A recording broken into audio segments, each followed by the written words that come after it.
We rolling. We got the legend back in the building. Fort Worth Pops. How you feeling, Pops? I swear I feel good. Yes, sir. Yes, sir. First off, how the new year been treating you? My new year started in February. My new year don't start on January the 1st. When I went to the penitentiary in February, I changed my years around. It ain't January no more, it's February. So when February the 28th get here, that's when I began my new year. My life changed. Okay, let me ask you this. Was that something you did in the feds to help you with your time? No, I just always said when I got locked up and then I went to the Fed, it's a new game. So February the 28th, I started a new life back there in 1983. So in February the 28th, karma, that's my year. Okay. Yeah. Okay. So you still in 2023 right now? Yeah. Okay. So, man, we're going to jump right into it. We've been talking independently, and we've been talking about a guy who actually came up recently. You know who Cat Williams is? No, I don't. The comedian? I don't know. The only entertainer I knew, believe it or not, was Flip Wilson and Bernie Mac. Bernie Mac's the last one I ever listened to. I don't... Okay, this might be interesting to you then, because Cat Williams pretty much exposed all the other comedians, including Steve Harvey. He was exposing them for hating on Bernie Mac, pretty much not doing right by Bernie Mac. They got on the subject of Tyler Perry, which is somebody that me and you have been talking about a lot. So first, give me your thoughts on Tyler Perry. Tyler Perry, to me, I don't know anything about him. I got a chance to watch maybe one of his movies, Madea, but I don't really know anything about him. I kind of know his story, and they say he come out of the bottomless pit. He used to be homeless. Well, a preacher made a statement on Tyler Perry, and I was on Facebook being nosy. This preacher said Tyler Perry have introduced us to drag queen. So I'm saying, why would the preacher say something like that about Tyler Perry? So then I started watching. Tyler Perry just figured out a way to make him some money, dressed up like a broad and everything. So if that's the way he want to make his money, that's his business. So I said, well, let me see if I can get in touch with Tyler Perry and see if Tyler Perry come down here and open up a drama school for these illiterate kids and their mamas and daddies and his hip-hops, because there's plenty of talent down here in Texas. And it's an agriculture state, and they're not too small. Being that they said Tyler Perry got a studio, so Tyler Perry would want to come to Fort Worth and open up a school for the illiterate kids that the white folks can't get. Do you know anything? Do you know Tyler Perry's a billionaire? Yeah, I heard that Tyler Perry come up out of the, big, walked up and down the streets, didn't big, but if you wanted to give him something, then he made himself a billionaire. My thing was, I was being nosy that day when I heard the preacher speaking on Tyler Perry. And I was saying to myself, why is this preacher speaking on somebody? Him or all people's preachers don't speak on nobody. And then what was Flip Wilson? Flip Wilson had Geraldine. Tyler Perry ain't the first one that had man dressed in woman's outfit and woman's dress, and things like that. So why would the preacher say something like that about Tyler Perry? So Tyler Perry's an actor. And he come out of the bottomless pit, so Tyler Perry would want to come to Texas, because Texas is getting big, and build a school down here for the ghetto kids that's mamas and daddies is hip-hops, and they want to be like their mamas and daddies. So if you put a drama school in school, yeah, that is. Well, the white folks ain't going to put a drama school in their school, so we build a small school down here. Tyler Perry, they say he a billionaire. One thing that stands out to me about what you're saying right now about Tyler Perry is during Cat Williams, he pretty much took over the internet with his interview. And one thing he highlighted was the fact that there seems to be some sort of ritual in Hollywood. He's not the first one to talk about it. And it's talking about the exact same thing that you're talking about. It's saying that in order to get to the top, a black man has to wear a dress and play in a film as a female to kind of emasculate him in order for him to reach the next level. I'm not gonna say that the black man have to put a dress on. Sidney Poitier didn't put no dress on. James Earl Washington didn't put no dress on. They don't have to put a dress on to get to the top. There's a lot of black men that got to the top and didn't wear no dress. So it's what the individual want to do to get to the top. what was the Dennis Rodman? He dressed with a dress on one time. Whatever a man feel like he got to do, he got to do. Jim Brown had to be in Playboy magazine standing butt naked to get him some money one time to be in the Playboy magazine.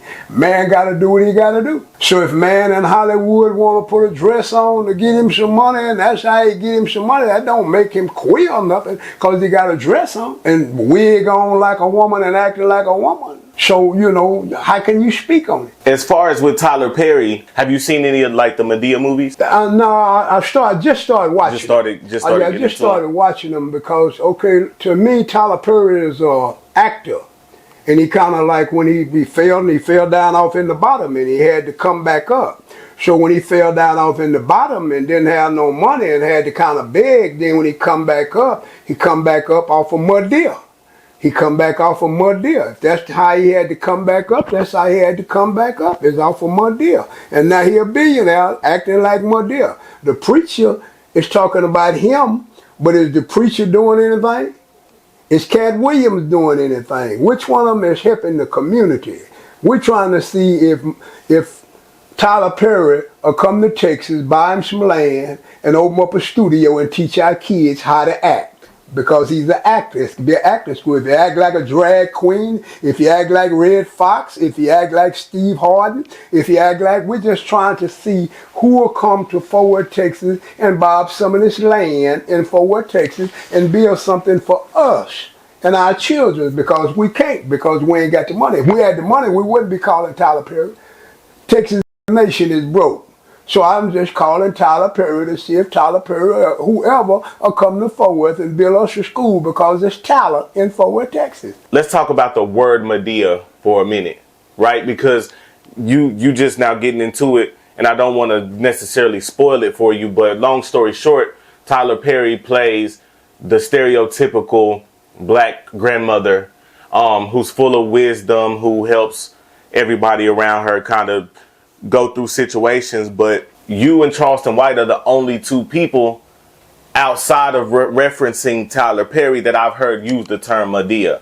Is that the term that we used to call our grandmothers? If I call my grandmother Geneva, I'm going to get the slapped out of me. So we call Madea. Madea is the one that we give us a whole lot of advice, teach us, and show us how to work. My grandmother had a backyard, so I had to learn how to go out there and dig in the backyard with my grandmother. My grandmother had chickens. I had to watch my grandmother take that chicken and wring that chicken's neck and pick the feathers off of that chicken and cut that chicken in half and cut his feet off and put him in that hot water and boil him. And then I eat that chicken on Sunday. That's what Madea taught me. Madea was a teacher of the family. When my mama and my auntie go to fighting, Madea go in there and get right on them and things like that. Madea was the lady. Madea was the lady, so we all call Grandma Madea. Madea is kind of like close to Mama.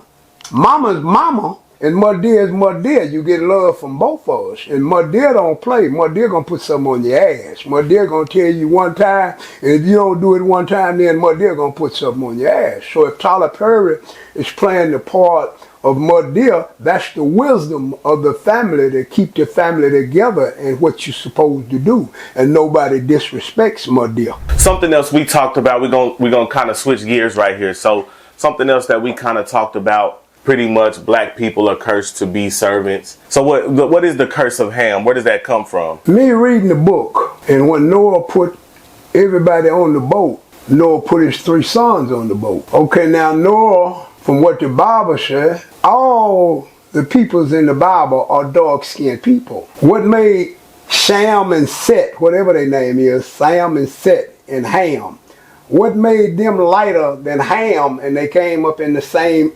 geographical area? So that's sort of like a lie there, because everybody in the Bible is black. Now, Ham was the one that went in and seen Noah naked.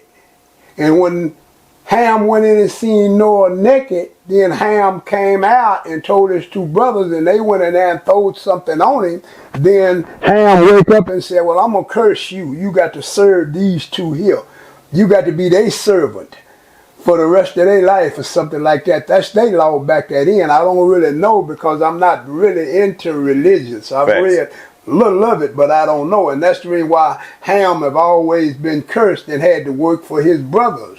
Because his daddy cursed him some kind of way. Why did he curse him? We don't know. We never will know. But today, black people's, it's a story. It's a story. And the story is the white and the light and the dark. And here we are over here in America, and Ham, Ham, the dark, we the dark. And everybody just hate us for some reason. Ask the white boy, why do he hate black folks? He can't tell you that. He can't tell you why his ancestors hated black folks. And the black folks that come to America, all of that, about Ham, them back that in and what the Mormons believe in, because you got some black Mormons. They believe in what the Mormons believe in because they come up in them states and that's what they call themselves. David Koresh had a crowd. Mormons got a crowd. They over here and this is what they believe and this is what they do. David Koresh was over here in Waco, and this is what they do. You're a court. The United States puts you as a court. And me, I never had time to study none of it. I just kind of know a little about it because I've always been busy trying to eat and feed me and mine.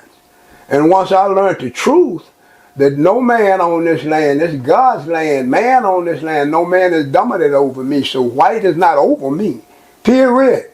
I'm not over white. White got here first and put their game down. And then the white man will not, right today they say it's not racism in America. How you gonna say it ain't racism in America? And you white folks know y'all don't like black folks, period. You had to put up with us and we migrated. You really put birth control pills trying to keep us from having more babies, because we done overpopulated y'all. Y'all ain't having babies no more. We having babies, but we ain't having nowhere for our babies to live. So it's cultures against cultures. I'm the confused one because I don't have a culture. So I created a culture for me. I'm Texas Nation by myself. Think by myself. Don't nobody else think like me. I don't get in the religious war with the Jews and the Palestinians, with the Russians and the Americans. I don't get in that. I have a war over here myself with this white boy putting his feet down on me. Everything I do, I try to eat is against the law in America. So I'm trying to eat. Where God at? Ain't no God helping me eat in America. Ain't no God helping my peoples eat in America. These young black and hip-hops that's going to the penitentiary because they don't know nothing to do. And if Tyler Perry somebody come down there and open up a school and teach the babies, because they got babies. And they teaching their babies how to act like they act like a damn fools. Because we're not learning nothing in that white man's school. Our kids ain't learning nothing. So we got to take back and control our own. The white boy don't owe us nothing. Don't nobody owe us nothing. As a nation, we owe ourselves. So to try to, why Mormons don't like us, why Ku Klux Klans don't like us, why we don't like ourselves, I can't explain that. We're gonna talk about black on black violence for a minute. Do you think there is something wrong with us mentally to where we hate each other? Or do you think socially we messed up mentally? No doubt that we messed up mentally. Okay, where do you think it come from? Where did it start? Okay, I don't know because I never tried to study why are we different and why are we like we are. Because my thing is, we slave descent. So being slave descent, we come from a tribe of slaves. Our ancestors were slaves with no knowledge. Just work, and be oppressed. So here we are now. We're just looking at one another, mad at one another, fighting one another. I read a book on criminal and criminal logic. It says that black crime would be 100% on black crime in the 80s. I read this book in the 70s. It says that black crime would be more 100% on black crime. Whites always been 100 on white. Mexicans. And then it said why? Blacks don't fool with nobody but blacks. Our young And our young hip-hop didn't go across the railroad track like we did. We had to go across the railroad track and rob white folks and take from white folks and Italians and Jews. We didn't take from the neighborhood because there ain't nothing in the neighborhood for us to take. We all poor. But now the new crowd, they can take from somebody else. You know, we had to go across the railroad track to take, to eat. The blacks now, they take from one another. They another, you got 10 keys, he got 10 keys, he wants you dead where he can be the one that's selling all the keys. It wasn't like that because there wasn't a bunch of drugs here. So here we are now, we're just confused and we're just black on black because the gang banging started upstate. It wasn't no gang banging in Texas. Texas had a different game. They was pimping, robbing, and breaking in white folks shit. When the gang banging started then here come the gang banging crew robbing one another and stealing from one another. So now, in 2023, it's black on black because the rap music, man, knock that nigga for that chain, man, knock that nigga for that jewelry, man, find out what it is, and that's what it is. So, it's hard to explain, but blacks don't fool with whites no more. Blacks don't fool with Italians no more. Blacks and Mexicans fool with one another. And black takes from Mexicans. Black takes from everybody. Why? Because they ain't got nothing. If they had something, then they might not take nothing. Everybody don't want to go get no job. Everybody's not educated to go in the door and integrate with Martin Luther King and learn how to read and write like you. You say, well, I didn't want to live like a gangbanger. I didn't want to be no gangster. So you got up every day and went and tried to create you a job, try to do something to get you some money. By you not being no gangbanger and by you not being no gangster, then you kind of look different. You understand? And then they look at you as you but being a square, but they wish they was a square because when they wind up down in that penitentiary for trying to be a gangster and a gangbanger, that is. It's nothing for y'all to do but go get you a job and try to survive until the day you die. As far as I'm concerned, now some of y'all can go in business, but who gonna buy from you? Y'all educated, but where you gonna get a job at if the people don't hire you? These people that own all these places of business that don't hire you. So I look at the black man, I look at it as we lose. Point blank. We're not a nation of people. Mexicans are a nation of people. They coming over here buying land, putting business together. Chinese are a nation of people. They come over here buying land, putting business together. Look at Stop 6. Chinese done bought up all the Stop 6. Mexicans done bought up all the Stop 6. We can't complain about it. We had it, but we didn't keep it. So we can't complain. So what do you do in the year 2024? Look at the White House. They fighting in the White House. Democrats and the Republicans, they fighting one another. And they said ain't no racism in America. It's full of racism. When you were younger, would you say that you were a criminal? Yes. Okay. Yeah. He said, yeah, for sure. Yes. Because I'm going in stealing. Right. I'm stealing. This don't belong to me. I'm stealing. In certain countries, you get your hand cut off for stealing. Did you feel like it was wrong? No, I'm hungry. When that milk truck sitting out there and that man that went in there to take the milk in there, and I can sneak in there and get this milk, Mama and them said if you get caught, you're going to get your ass tore up. When that minor bread truck sitting over there and ain't that man that went up there and I done watched him going there and I think I know how long he going to be in there and I run in there and grab them cinnamon rolls and get them cinnamon rolls and take them off. I was hungry. My question was going to be, is there somebody teaching you like, hey, don't do crimes against us. Go do it over there. No. I know about my daddy. My daddy said, you don't steal on this side. You don't take nothing on this side. You go over there and take. You know what year your dad was born? Do I know what year he was born? No, I forgot what year he was born, but my mama was born in 1920s. Now, I think my daddy might have been a year or 2 years older than my mama. Okay, so it's fair to say 20s or late teens of 19. Yeah. So and then he's always taught me if I'm going to get a job, work on a job where if the man paying me $20, I can steal 30 and he don't catch me. Get something he got in there, I can sell it.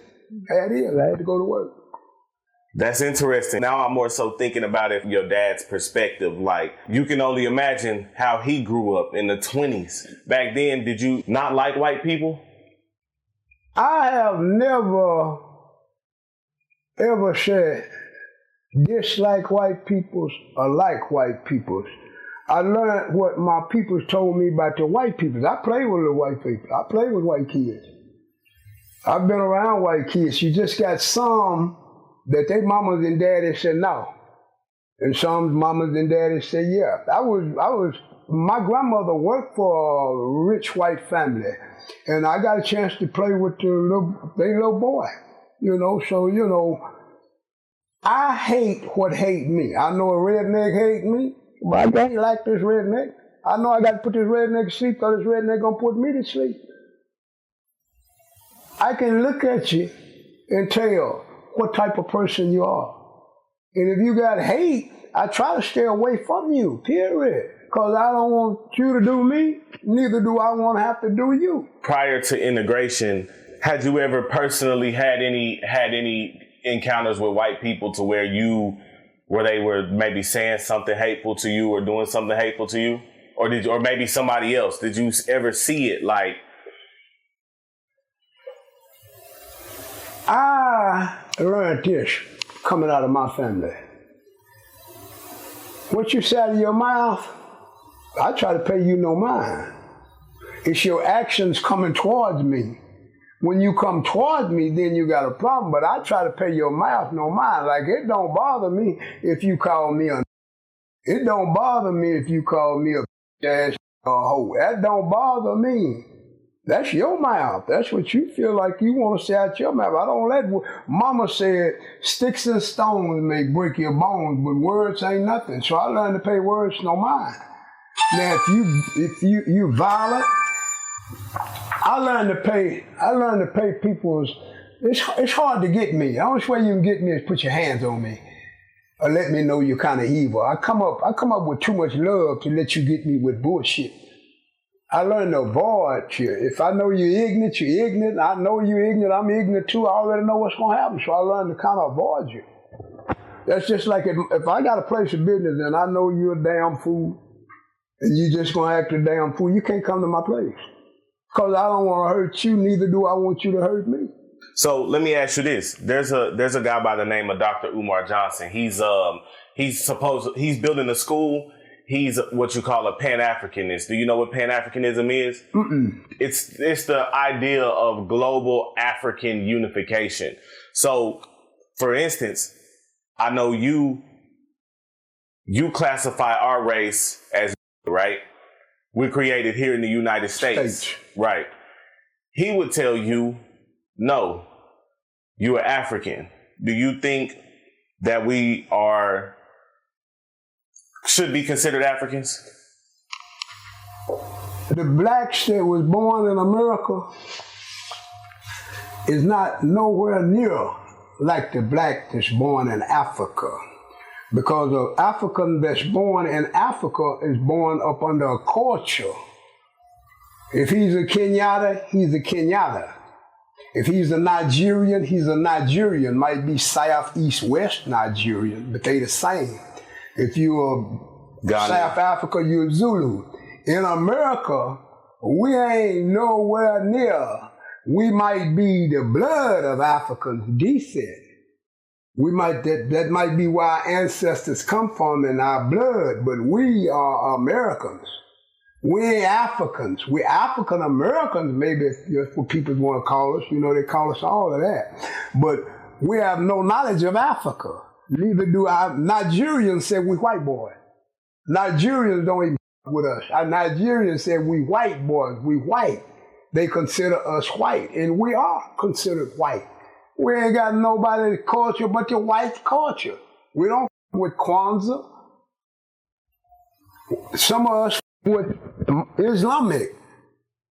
But as far as the majority of us, we black Americans.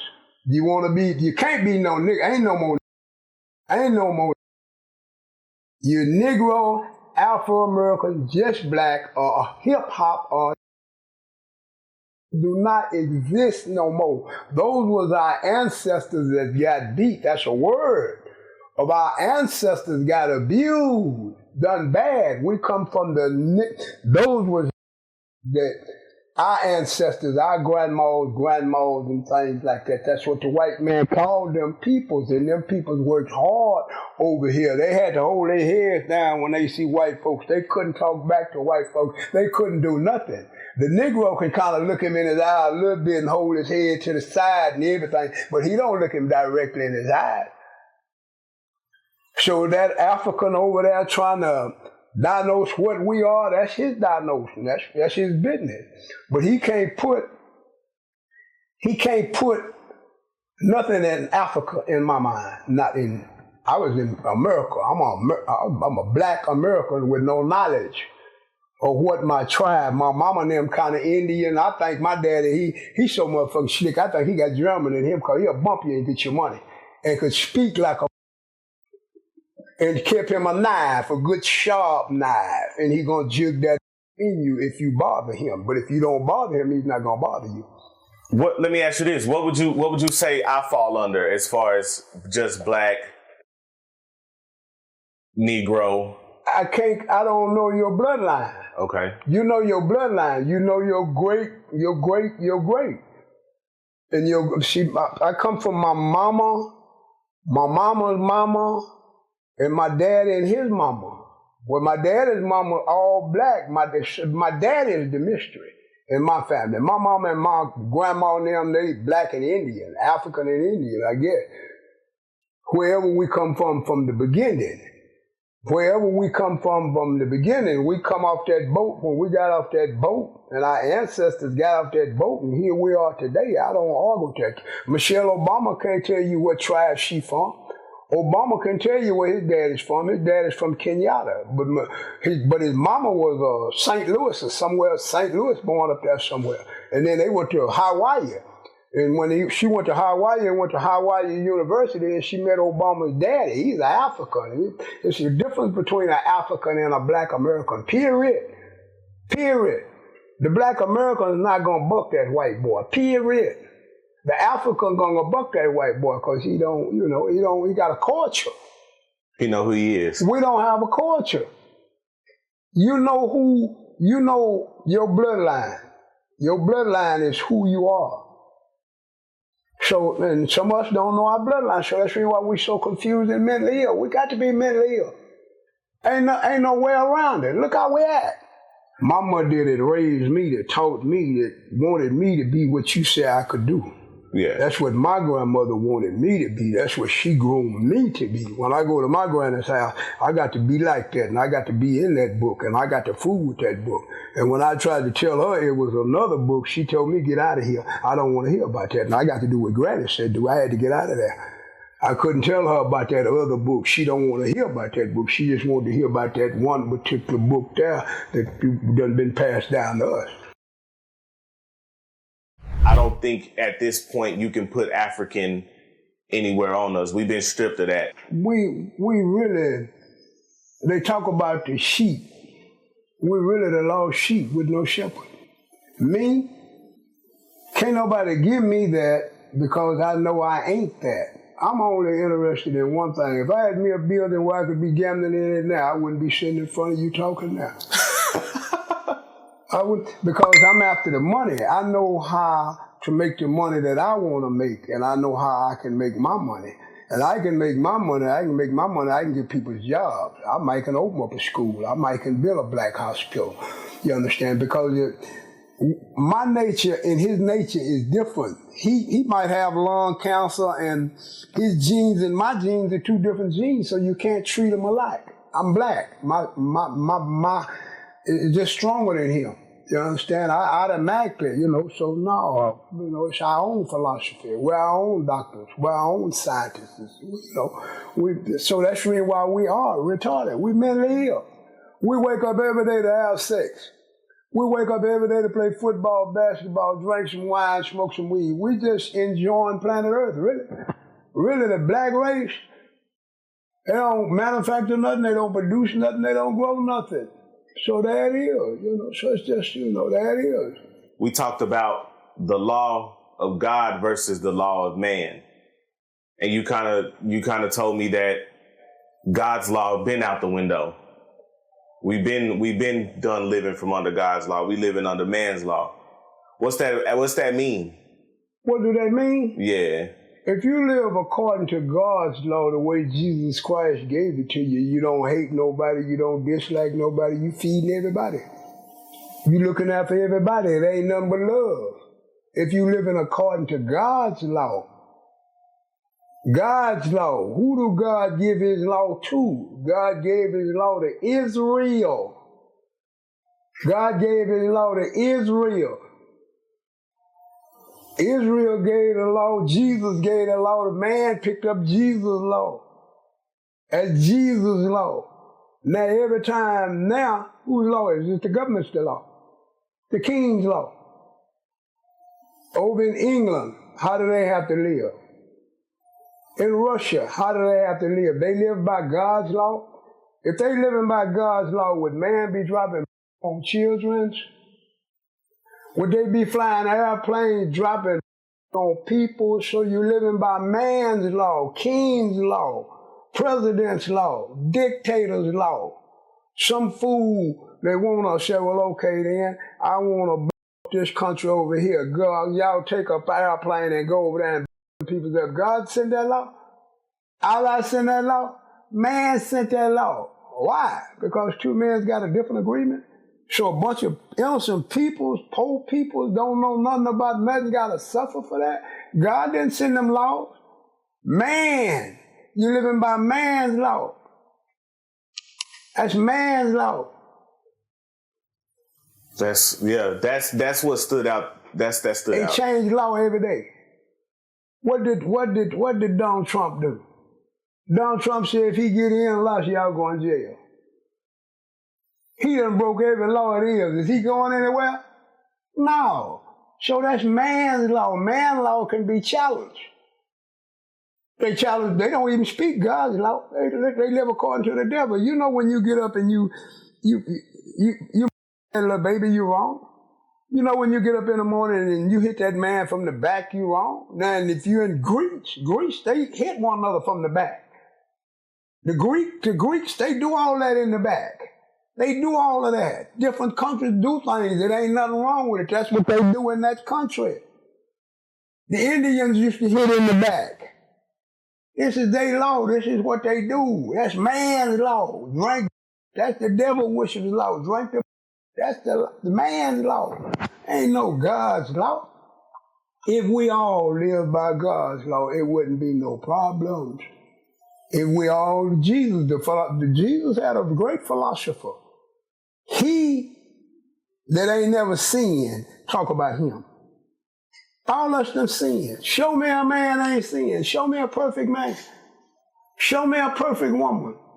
Right today in the White House, they arguing and squabbling like a motherfucker. Democrats and Republicans are squabbling with one another like a motherfucker because they can't come to agreement.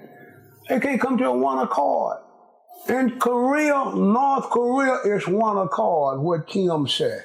What Kim said is law. In China, what that man say is law. In Russia, Putman don't just change law no more. People mad at Putman. Women is mad at Putman. They off all of their sons and their husbands. Ain't no sons and no husband no more, so they ready to get rid of him. Because the man's law. We're not living by God's law. We're not living by Buddhist law. We're not living by Allah's law. Allah tell a motherfucker to blow up yourself and blow up all them people in there. Allah ain't said no shit like that. Man, the dictator that you listen to, that you follow. I had to go for $300 a month one time. I had to go for $300 a month. $300 a month. Them soldiers is Oh, okay. You talking about in the war? Okay. every day and don't even know why they for another man's reason. So no, you're not living by God's law. Don't nobody live by God's law. They broke God's law. Adam and Eve broke God's law. The first day of the planet's existence, we've been breaking God's law. Syria, everybody dropping on everybody. Somebody gonna drop one in this motherfucker. This motherfucker ain't too good to get a boy, it won't drop on it. Every country get a dropped on it. Many we've been dropping on people. You think a motherfucker ain't got nerves enough to try to drop a on us one day? You think Putman won't try us? You think won't try us? You think the Chinese won't try us? Who are we? Right. And we can dictate to everybody and tell everybody what we want them to do. Ain't nobody trying to hear us. Ain't nobody trying to hear that white United States man talk. We are the only people that have to listen to him and be scared of him because we can't fight him back. You talked about going over there and having to do what you had to do over there for $300 a month. First off, what year was this? 67 and 68. Okay. So just to give the audience perspective, $300 in 1966 is the equivalent of $2,700. We don't even go $2,800 because it's $2,799. Like, so in today money, that's $2,800 a month. Did you have to go through a training period to go fight in the war? You got 6 months of basic training. No, what is it? 3 months of basic training? You got 3 months of basic training.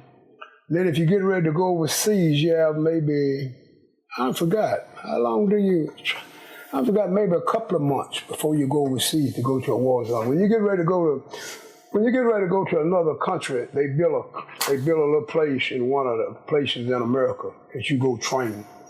And that's that country that you finna drop your ass off in. And when you get there, you kind of aware of what it is.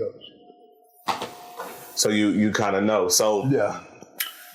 Is the preparation enough?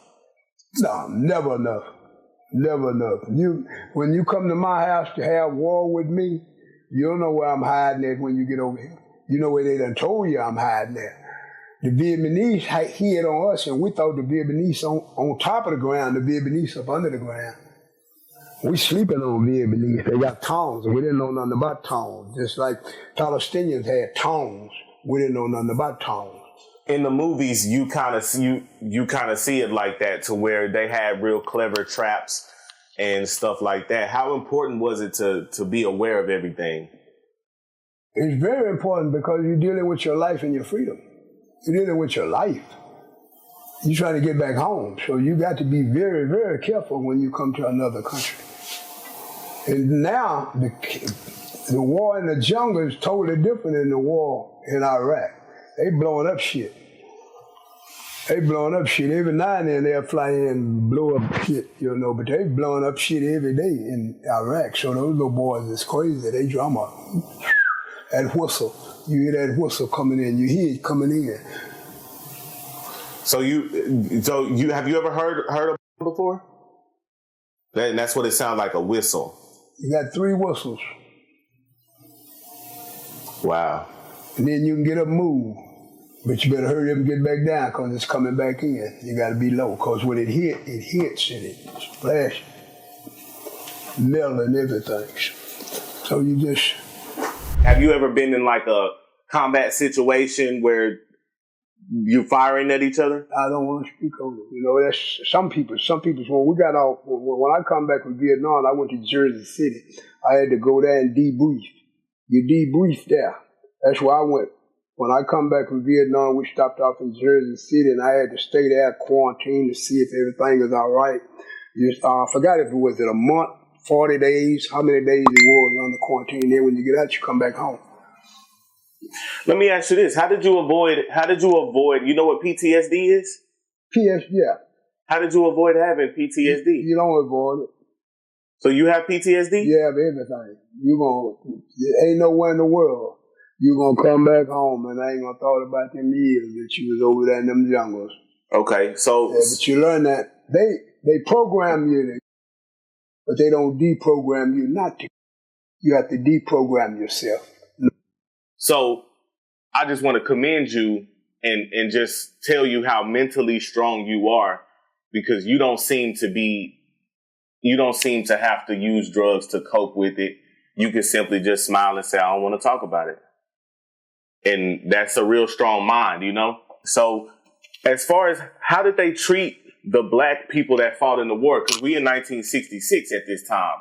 So this is right in the middle of the civil rights movement. So a better question for me is, what would make you want to go fight for this country?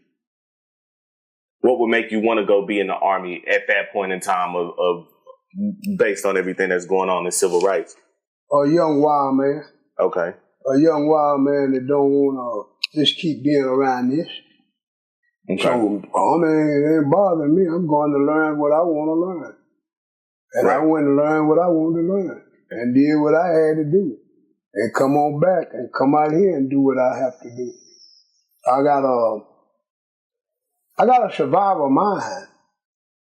So by me having a survivor mind, I got to do what I got to do wherever I'm at. I got to do that. You know, and I'm glad that I had a mind that I have because I might not could handle a whole lot of that other. You know, the family and all of that. I got a mind to get me $1 bill, however I got to get me $1 bill. You know, if you bother me, my thing is, if you bother me, it's trying to stop me from getting this money, man, you got a problem. But I get up every day to try to get the money.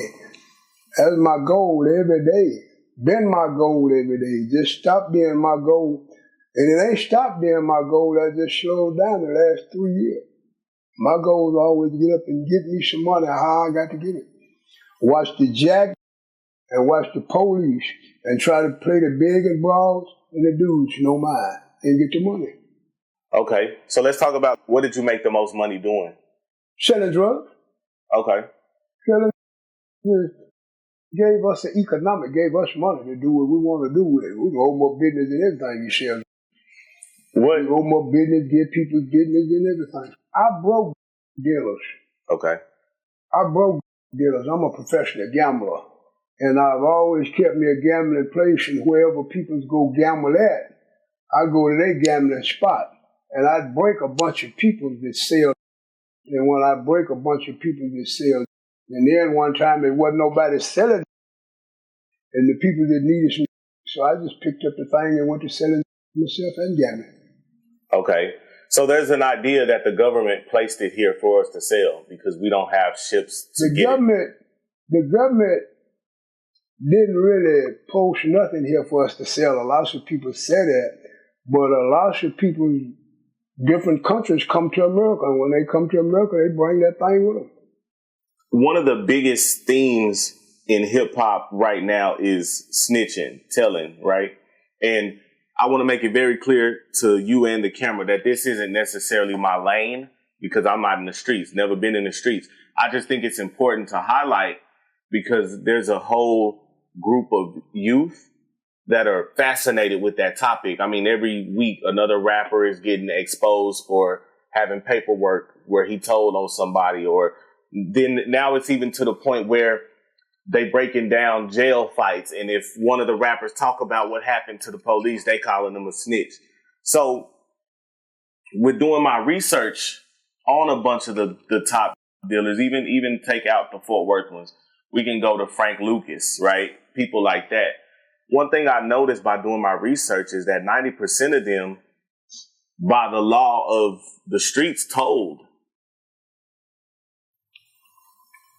Why do you think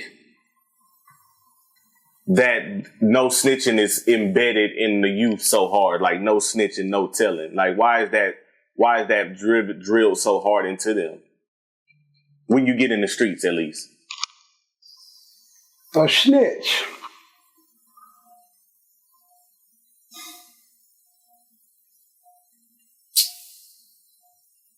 Me, I watch them all snitch. I know all the snitches. I know all the ones that's going to become snitches. Police snitch on one another. Every man have a tendency to tell on another man, which is against the law to do that, but that's what they do. Me, I got a reputation in Fort Worth, Texas. All of them say, Pop, don't like snitches around them. But all the brothers, they just weep and they scared of that white boy. And they gonna tell it. They one another. And then they tell it on one another. I don't understand it because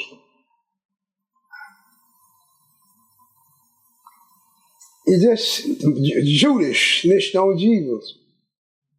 He did. That's probably the earliest snitch reported. Everybody have been snitching. All of them. All of them holler, I'm a man. I'm a man. You're a man. You ain't gonna tell on no other man.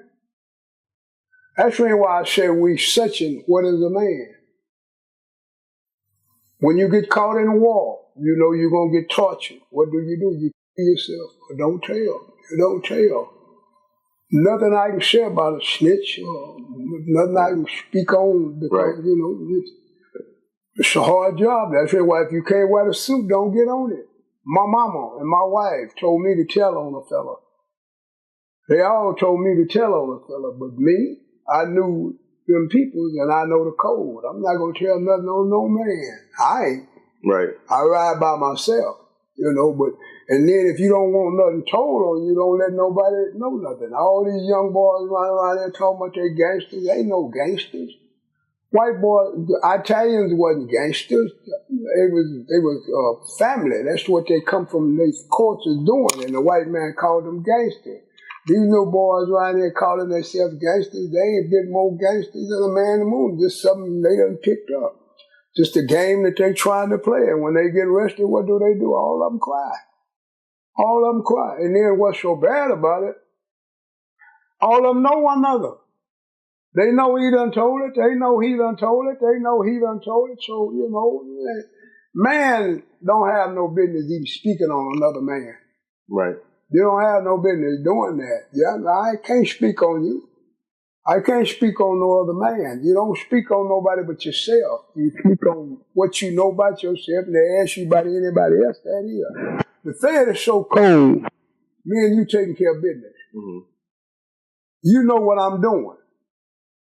If you don't tell the Fed what I'm doing, they ain't gonna let you out of jail. They'll just let you just sit there until you tell what I done done. How many men are strong enough to just sit there and don't tell nothing on that man? A long time ago, if you snitch, you get a price on you. Man, that told it. Okay, $15,000, $20,000. But you don't have that type of people no more because it's not that type of world no more. These little boys out here trying to play the game and talking about, I done got caught, man, me and him did this. And you keep your mouth shut, you don't talk. 48 hours. They solve a problem in 48 hours. Because you scared and you on yourself. Just be quiet. Be quiet. In the Fed, you got emotional discovery. When the Fed arrests you and put you in jail, you got what you call emotional discovery. Your emotional discovery, you read everything that you done and who telling on you. So you know what you got coming. You go over here and you get this sentencing guideline book. You know how much time you got coming. You don't even have to have no lawyer. If you know this is you, and you just be quiet, don't say nothing. Don't open your mouth. Don't open your mouth, but they don't know the code. That's the reason why I don't play no more. I don't play no more because if I go get some dope from my people, I get the dope from my people. They see me while I'm going to get the dope. When I get back and give it to you, they see me getting it to you. Now they give us a chance to get rid of it. Then after a while they come arrest us all and we tell one another, all us going to jail. You can't play it no more. You can't play it no more.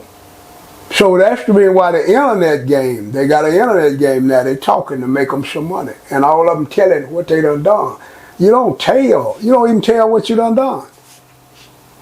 It's not good to tell your life story, especially if you are a criminal. But if you're not a criminal, you can tell your life story. But if you done committed crimes, you don't tell your life story.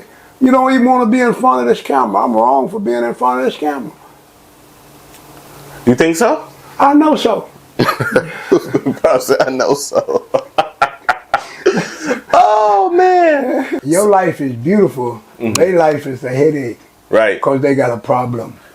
They got a problem. You've never seen one win. That's You've true. never seen one win. Me, being a pro, I'm a pro. No, I'm a pro. When I watch them, I already know what the end results are going to be. Because I see, you got 5 riding with you. You got 5 riding with you every day. Them people's going to lock you up in all 5 of them. You don't, and you sure don't be with them each and every day. And the heels of police following me every day. He followed me 8 hours. He passed the paperwork to him. He followed me for 8 hours. Then he followed me for 8 hours. How am I be? Homeland Security hear us and see us right now. The CIA hear us and see us right now. State police is even getting sharp enough to see us every day. They got cameras everywhere. How can you commit a crime and get away? Back in the days, we could commit a crime because they didn't have so much technology seeing what you're doing or hearing what you're doing. These here, they hear everything. And they see everything. I'm not a criminal no more. Right, and that's why I feel like you can do this, because you're not actively a criminal. So you can do this. You can tell you could tell your interesting stories comfortably, because this is the past we speaking on. Just like with you selling drugs, you've been to the feds for it. You paid your debt. You but can't. One thing, the Fed, it don't never die. They'll get you. They'll come 20 years and get you. If you found something they fool, tell them something. But if you do everything by yourself, you don't have to worry about that. Right. And a lot of these fools is saying, man, we the fella. Here the gun is, here the gun is. Let me go. He just got caught. He just got a new case. You think he going to jail? Yeah. You think he going to jail and he done already snitched one time, he going to give him something else again, so you don't fool with him, period. Yeah. So that's the reason why you can't play the game anymore. Yeah. It's a DE agent. His name is Floyd Garrett. He said every brother go to the penitentiary for selling drugs. When he get out, he going to sell them again. Why? Because of the lifestyle that it gives them. Don't know, you can't get that lifestyle nowhere but selling dope or a rapper. You can't get it nowhere else. It's hard, and it's hard to be a rapper to get it. But selling drugs, that's really why so many youngsters is thrilled with selling drugs, because you got money so fast. Right today, if I wanted to, I know how to go out and make me $15,000 every day. I can get me $15,000 every day. Every day. So if I wanted to do it, what would I do? I go get that $15,000 every day for 6 months. And when I get it for 6 months, then I stop and then I'm gone. Because they done caught up with me now. They know what I'm doing. So it's time for me to go now. And if I'm gone and they don't see me no more, I got away with that money. I can take that money and do something with it and start all over again. But if I stay in the town, keep riding in a pretty car, keep having pretty jewelry on every day, that agent gonna bust me upside my head. That, you know what you see, that reminds me of when you was talking about how they'll come back 20 years later. You know who Tupac Shakur is, the rapper who got one of the guys, the last living guy from that car, I'll say about 5-6 years ago, he started kind of telling his story on big interview platforms, right? He pretty much detailed it, said, hey, my nephew shot him, I passed my nephew the gun, we was all Compton Crips, you know, the world thinks the industry Tupac, but it was some LA street beef that he involved himself in. The cold part about it is, his name's Keefy D. Keefy D was locked up in the feds, and he had an agreement to where if he told on his nephew then he could get out, and that's what he did. However, it wasn't, I can't remember the term right now, but he wasn't granted immunity. He was granted pretty much what you say in this room right now, we can't charge you with. Long story short, he's back in jail right now because they indicted him on that because of all the talking he had been doing about that and detailing it. 27 years later. Tell why you don't talk. When you catch a fool telling this story and he a gangster or wanted to be a gangster, something mentally wrong with him. Y'all got, I see,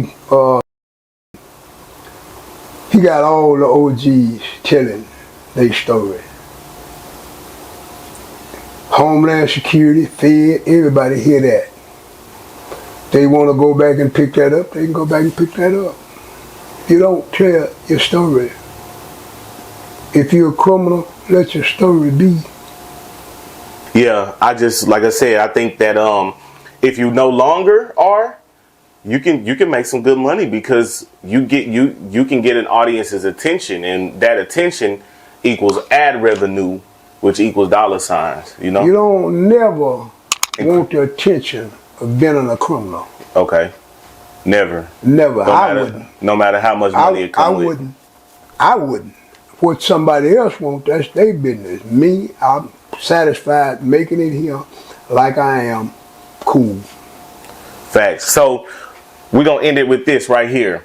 What's our last final message to Tyler Perry? Because originally we trying to get in front of Tyler Perry. So what's your message to him? Tyler Perry, I think you can get rich in Texas. Richer. You're already rich. And you would help a culture of peoples. Because you could give them something to do. Because we are really mentally ill down here. We're uneducated, so we need a school to where our kids can go to school.